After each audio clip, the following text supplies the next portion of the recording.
Dr. Paul Conti. Paul Conti, MD. Dr. Paul Conti. I think often substance abuse is dealt with and thought of as an illness, and in a way the responsibility is kind of taken away. I'm wondering what powers that in people, why there's such a strong synergy between substance abuse and trauma. Trauma paves the way to substances. So it's our responsibility and for the societies around us that we don't accept the appeal of the short-term soothing.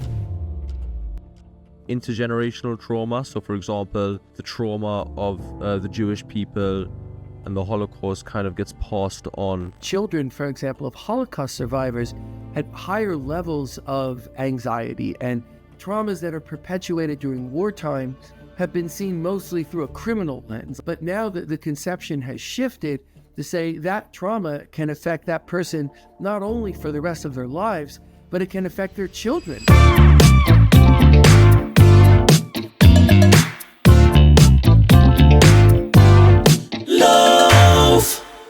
Yeah, I think you're right that at the base really is the openness to be able to discuss it, because that takes away the shame. And I think one thing that does that really well, and this is going to lead into my question, is religion and the kind of confession that happens in Christianity, for example, or in Islam, the repentance. And this leads me into something interesting, because in your book, I was sort of taken aback to find you mention religion as an important factor in trauma, because usually when somebody puts their scientific hat on, whether they're religious or not, they tend to stop talking about religion. And yet you cite the loss of religion as a major factor in trauma. What do you think religion does for people, and why do you think that has such a significant impact? You know, it may not be so much the loss of religion as the loss of groundedness to the values of the religion. I think major religious traditions, to the best of my understanding, they speak to compassion. They speak to reflection. They speak to groundedness, to simple, healthy values. And good mental health is always consistent with simplicity of concept, even though it can be very hard to get there. And it is remarkable to see how often the tenets, the premises, the heart of major religious traditions are around compassion and acceptance and, doing unto others as we would wish others to do unto us. I mean, these are common concepts, but they don't get lived out. Like people may go to a place of worship or attest to a certain religious belief, and then when you see their behaviors, they are so diametrically opposed. I mean, I think we see that in the United States now in ways that are absolutely shocking, where, people are wearing the sort of mantle of Christianity. Right? They're saying, I understand and follow the ways of Christ. And, Christ was compassionate and understanding and accepting and self-sacrificing. And you can see people in a moment, transition into prejudice and bigotry and hatefulness and behaviors that one would be ashamed of, their behaviors, our political figures are engaging in. I don't want my 6 and 10-year-old children to see. I mean, they get suspended from elementary school, for behaviors anywhere near like that. So it's not how the religions are actualized, the structures of power around religions. It's what do the religions actually say, right? And I think it's that we become divorced from, where someone says, oh, I am A, or I follow, then they'll cite a religious belief, and the thought is, do you? Right? Like, is that really what's going on? Or does it just feel good to say that? Or does it feel safe to say that? Right? Does it feel self-righteous to say that? Is that an excuse for looking at oneself? Because, boy, I hear the declaration of how religious I am in so many ways that seem quite sanctimonious to me, when just a moment later we've transitioned into why I'm better than you, or why I know more than you, or why you're not good enough. And I mean, it's remarkable how that's almost become, I think it's rooted in many ways in shame that leads people to have that reflex, right? But we see it in more and more shameful ways.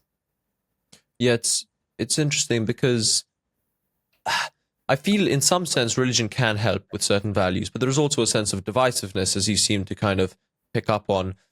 Just a belief in karma, for example, to to move away from the monotheistic religions, it might lead one to blame oneself in some way for traumatic events because it's been passed down. And there's a similar idea in Christianity with original sin. There's a sense of blaming the self. I'm trying to kind of parse out, would you say there's some values that one should take from religion, or is it good to be kind of wholly devoted to a religion? What would you say the best strategy for dealing with, for example, a trauma is? Do you think it's dependent on the person? They're dependent on the kind of own upbringing? What would you say to that? Well, I think we have to start by anchoring to the premises, right? To the real core premises, whether it's karma or it's the concept of original sin.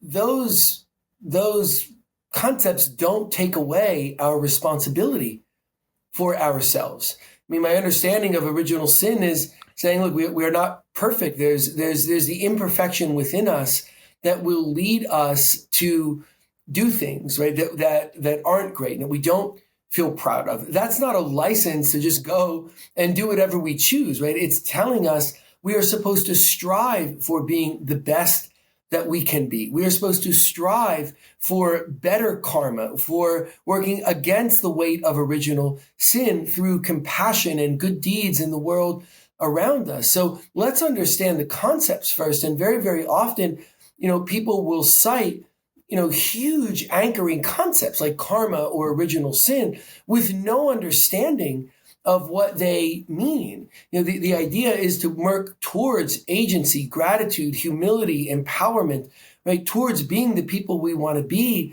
in the world around us. And I think if a person doesn't understand that, then they're not part of whatever tradition it may be, typical or atypical, monotheistic or polytheistic. It doesn't matter if we don't understand the basic principles. And again, you just cited two very big basic principles that are absolutely consistent with responsibility for ourselves, although often how I see them lived is the opposite.